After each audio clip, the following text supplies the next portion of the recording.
Pakistani stock market में तेजी का रुझान देखने में आ रहा है। कारोबार के दौरान 100 इंडेक्स 1238 पॉइंट्स की नफसियाती हद उबूर करके 1,18,553 पर पहुंच गया।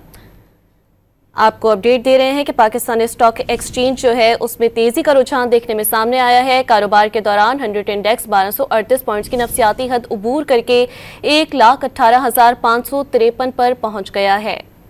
आपको खबर दे रहे हैं, पाकिस्तान स्टॉक मार्केट में तेजी का रुझान देखने में आ रहा है। कारोबार के दौरान 100 इंडेक्स 1238 पॉइंट्स की नफसियाती हद उबूर करके 1,18,553 पर पहुंच गया है। बड़ी खबर दे रहे हैं आपको, पाकिस्तान स्टॉक एक्सचेंज मार्केट में तेजी का रुझान देखने में आ रहा है।